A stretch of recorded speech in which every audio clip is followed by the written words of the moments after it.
প্রিয় ছাত্রছাত্রীরা, আজকে আমরা কোনো রাস্টার ফাইলকে কিভাবে ভেক্টর ফাইলে কনভার্ট করতে হয় সেটি সম্বন্ধে একটু ধারণা নেব। দেখো, এখানে আমি ভুবন ওয়েবসাইট থেকে যে লিস্ট থ্রি ইমেজটি ডাউনলোড করেছিলাম সেই লিস্ট থ্রি ইমেজটি ওপেন করা রয়েছে, যেটা চারটি ব্যান্ড, ব্যান্ড 2, ব্যান্ড 3, ব্যান্ড 4 এবং ব্যান্ড 5 এর ওপর ভিত্তি করে আমি ফলস কালার কম্পোজিট করেছিলাম এবং যেটাকে আমি স্ট্যান্ডার্ড ফলস কালার কম্পোজিটে পরিণত করেছিলাম, যেগুলো আমি এফসিসি ভিডিওতে আলোচনা করেছি। এবার এই স্ট্যান্ডার্ড ফলস কালার কম্পোজিট থেকে আমি এলইউএলসি মানচিত্র অর্থাৎ ল্যান্ড ইউজ ল্যান্ড কভার মানচিত্র তৈরি করেছিলাম, যেটি ম্যাক্সিমাম লাইকলিহুড অ্যালগরিদমের সাহায্যে সুপারভাইজ ক্লাসিফিকেশনের ভিত্তিতে আমি মানচিত্রটিকে ক্লাসিফাই করেছিলাম। আজকে এই যে রাস্টার ইমেজ, এই রাস্টার ইমেজটিকে আমরা কিভাবে ভেক্টর ইমেজে কনভার্ট করা যায় সেটি সম্বন্ধে আলোকপাত করব। তার আগে আমাদের একটু বিষয় আলোচনা করতে হয় যে রাস্টারকে ভেক্টর করার প্রয়োজনীয়তা কি। রাস্টার ডেটার তুলনায় ভেক্টর ডেটা মূলত ইন্টারপ্রিট করা অনেক সহজ, বিশেষ করে যখন আমরা ওভারলে অ্যানালিসিস করে থাকি বা নেটওয়ার্ক অ্যানালিসিস বা স্পেশিয়াল মডেলিং এই ধরনের কাজগুলো করে থাকি, তখন রাস্টার ডেটার ক্ষেত্রে ভেক্টর ডেটা হলে আমাদের কাজগুলো করতে অত্যন্ত সুবিধা হয়। এছাড়াও রাস্টার ডেটার তুলনায় ভেক্টর ডেটা মূলত কম্প্যাক্ট আকারের হয়, যা বিভিন্ন জ্যামিতিক আকৃতিতে রিপ্রেজেন্ট করা হয়। আমরা জানি পয়েন্ট, লাইন, পলিগন ইত্যাদি ফিচার্সের সাহায্যে আমরা মূলত ভেক্টর ডেটাকে রিপ্রেজেন্ট করে থাকি এবং সেই ক্ষেত্রে ফাইল সাইজ রাস্টার ডেটার তুলনায় অনেকটাই কম হয়। ভেক্টর ডেটার ক্ষেত্রে যদি কোনো ভুল ভ্রান্তি হয়, খুব সহজেই এডিট করে তাকে সংশোধন করে নেওয়া যায়, যেমন অ্যাড ফিচার্স, ডিলিট ফিচার্স বা মডিফাইং ফিচার্স, এগুলি ব্যবহার করে খুব সহজেই কিন্তু ভেক্টর ফাইলকে সংশোধন করা যায়। রাস্টার ডেটার ক্ষেত্রে কিন্তু সংশোধন অত্যন্ত জটিল এবং সেই পরিপ্রেক্ষিতে তোমার অত্যন্ত অভিজ্ঞতারও প্রয়োজন হয়ে পড়ে। এই বিভিন্ন কারণের জন্যই আমরা অনেক সময় রাস্টার তথ্যকে ভেক্টর তথ্যে পরিণত করে থাকি। তা আপাতত আমরা এই যে লিস্ট থ্রি ইমেজ, যার উপর ভিত্তি করে স্ট্যান্ডার্ড ফলস কালার কম্পোজিট তৈরি করেছি এবং যার উপর ভিত্তি করে এলইউএলসি মানচিত্র তৈরি করেছি, এই মানচিত্রটিকে আজকে আমরা ভেক্টর ডেটায় কনভার্ট করে দেখব। তো চলো আপাতত শুরু করি। আপাতত এই যে চারটি ব্যান্ড, এইগুলি আমার এই মুহূর্তে প্রয়োজন নেই, এগুলোকে আমি ডিলিট করে দেবো। এইগুলিকে সিলেক্ট করে রাইট ক্লিক করে ডিলিট করতে পারি, রিমুভ ফ্রম লেয়ার, কিংবা এখানে আইকনে ক্লিক করে আমি ডিলিট করে দিতে পারি। আমি আইকনে ক্লিক করে ডিলিট করে দিলাম। তাহলে দেখো, এই যে মানচিত্র লিস্ট থ্রি ইমেজ ছিল, যেটা থেকে আমরা ফলস কালার কম্পোজিট এবং পরবর্তীতে স্ট্যান্ডার্ড ফলস কালার কম্পোজিট করেছিলাম, দেখো এগুলি ছোট ছোট পিক্সেল দ্বারা গোটা মানচিত্রটি তৈরি হয়েছে, অর্থাৎ এটি একটি রাস্টার ডেটা। এবং এর পরিপ্রেক্ষিতে আমি এলইউএলসি মানচিত্র তৈরি করেছিলাম, এটিও কিন্তু দেখো একাধিক রাস্টারের সমন্বয়ে গঠিত, অর্থাৎ এটিও একটি রাস্টার ডেটা। এবার এই রাস্টার ডেটাকে আমি ভেক্টর ডেটায় পরিণত করব। কিভাবে করব, কতগুলো স্টেপের মাধ্যমে এবং করে এর কি সুবিধা রয়েছে সেগুলো আমরা দেখে নেব। তা এই যে সুপারভাইজ ইমেজ ক্লাসিফাই করেছি, একে আমি কতগুলো ভাগে ভাগ করেছিলাম, দেখো 6টি ভাগে ভাগ করেছিলাম, যেখানে আমি water bodies, sand, wasteland, natural vegetation, agricultural land এবং সেটেলমেন্ট দেখিয়েছিলাম। আমরা এবার এটিকে ভেক্টর ডেটায় পরিণত করব। মেনু টুলবারের রাস্টার অপশনে যাব। রাস্টার থেকে দেখো কনভার্সন থেকে দেখো যে 2 নম্বর অপশনটি দেখাচ্ছে পলিগনাইজ, যেটা রাস্টার টু ভেক্টর। আমাদের মূল মানচিত্রটি রাস্টার, আমরা সেটাকে ভেক্টরে পরিণত করব, তাই আমরা এটি ক্লিক করব। যদি আমরা কোনো ক্ষেত্রে ভেক্টর থেকে রাস্টার করি, তবে এই যে রাস্টারাইজ বলে একটি অপশন রয়েছে, যদিও আজকে আমরা রাস্টার টু ভেক্টরে ক্লিক করব। ক্লিক করার পর দেখো একটা ছোট্ট উইন্ডো ওপেন হচ্ছে। এই উইন্ডোতে দেখো প্যারামিটারের মধ্যে ইনপুট লেয়ার চাইছে, যে কোন ইনপুটের উপর ভিত্তি করে আমরা ভেক্টর ডেটায় পরিণত করতে চাইছি। এখানে দুটি অপশন রয়েছে, কারণ এখানে আমার দুটি ব্যান্ড খোলা রয়েছে। আমার দরকার এলইউএলসি মানচিত্রটি, যেটিকে আমি ভেক্টর ডেটায় পরিণত করতে চাই। তা এই ইনপুট থেকে তুমি এখান থেকে এলইউএলসিটাকে সিলেক্ট করে নেবে। তোমার এখানে যে নাম দেওয়া থাকবে সে নাম এখানে শো করবে। এইবার এখানে কিসের উপর ভিত্তি করে ক্যাটাগরিতে ভাগ করবে, সেটা হচ্ছে ডিএন ভ্যালু। বাই ডিফল্ট নাম দিয়ে দিয়েছে, ডিএন এর সম্পূর্ণ অর্থ হচ্ছে ডিজিটাল নাম্বার ভ্যালু। এবার এটাকে সিম্পলি আমরা সেভ করে নেব।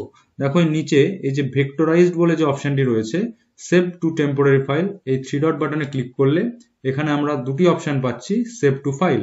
এই সেভ টু ফাইলে ক্লিক করার পর তুমি তোমার নির্দিষ্ট লোকেশনে এটিকে সেভ করে নেবে। আমি ডেস্কটপে পলিগনাইজ বলে একটি ফোল্ডার তৈরি করেছি, সেখানে আমি ধরে নাও সেভ করে নিচ্ছি। এখানে আমি নাম দিলাম LULC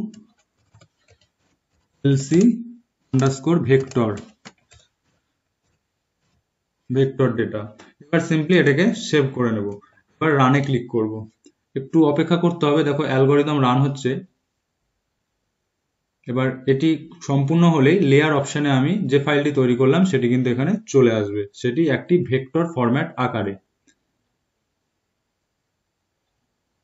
দেখো প্রায় অ্যালগোরিদম শেষের দিকে, 97% হয়ে গেছে। অ্যালগোরিদমে একটু সময় লাগে। দেখো প্রসেস কমপ্লিট সাকসেসফুলি। এবার দেখো এই যে LULC ভেক্টর যে নামটি আমি দিয়েছি সেটি কিন্তু তৈরি হয়ে গেছে। আমি এটিকে ক্লোজ করে দিই। এটি দেখা যাচ্ছে না, তার কারণ এটি এই লেয়ারটির নিচে চলে এসেছে। এটাকে ড্র্যাগ করে আমি এই লেয়ারের উপরে নিয়ে যাই। দেখো এবার দেখে বুঝতে পারছো যে আমি ভেক্টর ডেটাটি তৈরি করলাম রাস্টার থেকে, সেটি এবার কিভাবে পলিগনে রূপান্তরিত হয়েছে। এগুলো সব কিন্তু ছোট ছোট পিক্সেল ছিল, যেগুলো ও পলিগনে কনভার্ট করে নিয়েছে, অর্থাৎ রাস্টার ডেটাটি ভেক্টর ডেটায় পরিণত হয়ে গেছে। এইবার এই ক্ষেত্রে তো আমার করণীয় কিছু নেই। এটিকে ব্যবহারযোগ্য করার জন্য আমি এই যে রাস্টারে যে 6টি ক্লাস ছিল, সেরকম ভাবে ভেক্টর ফাইলটিকেও আমি 6টি ক্লাসে পরিণত করব। এবার এটি করতে গেলে কি করব, আপাতত আমি এগুলোকে আনচেক করে দিই বোঝার সুবিধার্থে।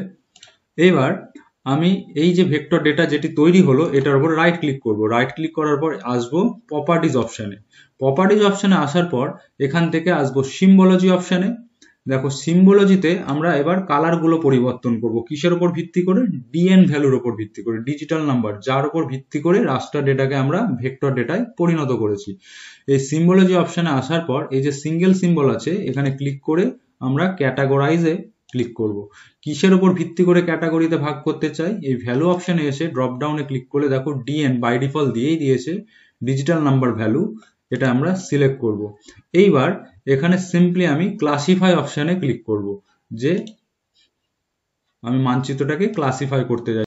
দেখো এখানে যে 6টি ক্লাস আমি তৈরি করেছিলাম সেই 6টি ক্লাসই কিন্তু এখানে শো করছে। এবার এই একটি ক্লাস যেটাকে রিকগনাইজ করতে পারেনি, তাই সেই ক্ষেত্রে এটিকে আমার প্রয়োজন নেই, এটিকে তুমি সিম্পলি সিলেক্ট করে ডিলিট করে দেবে। এখানে যে মাইনাস অপশনটি রয়েছে ডিলিট অপশন, এটাই ক্লিক করব। এবার সিম্পলি এটা ডিলিট হয়ে যাবে। এইবার এখানে আমাকে যেটি করতে হবে, এখানে যদি আমি অ্যাপ্লাই করি তাহলে এই যে রংগুলো রয়েছে সেই রঙের উপর ভিত্তি করেই কিন্তু এটাকে ও ক্যাটাগরিতে ভাগ করে দেবে। সামান্য অ্যাপ্লাই করে দেখো, দেখো এটা কিন্তু ভাগ হয়ে গেছে নর্মালি। এবার আমাকে কি করতে হবে, এর যে নামকরণগুলো আছে লিজেন্ডে আমি সেই নামকরণগুলো করব এবং এর যে স্পেসিফিক কালার সেগুলো আমি এখানটায় তৈরি করে নেব। চলো আমি লিজেন্ডের নামকরণগুলো করে নিই আগে। প্রথম 1 নাম্বার যেটা ছিল সেটা হচ্ছে ওয়াটার বডিজ।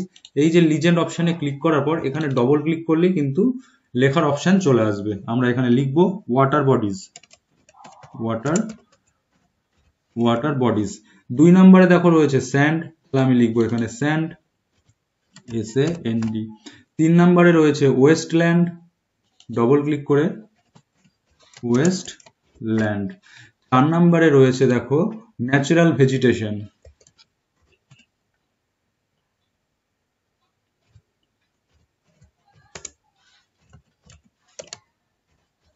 Natural vegetation. 5 নম্বরে রয়েছে এগ্রিকালচারাল ল্যান্ড,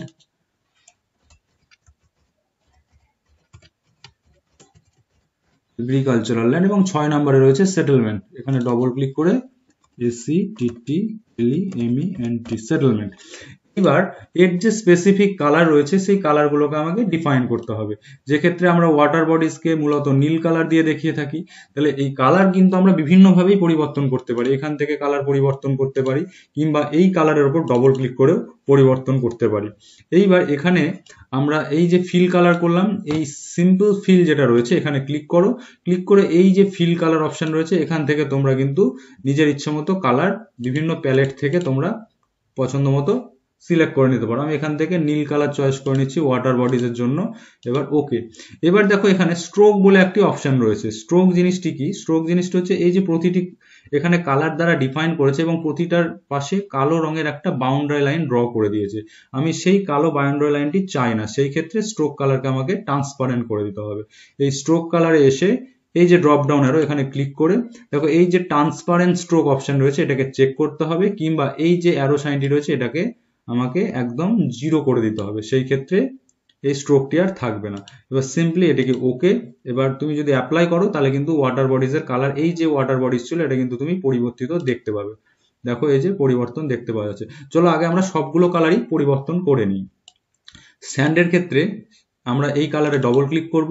ডবল ক্লিক করার পর সিম্পল ফিলে আসবো। ফিলে এসে এখান থেকে স্যান্ডের যে স্পেসিফিক কালার, ধরো এই কালারটি অ্যাসেস কালার, এটা ওকে।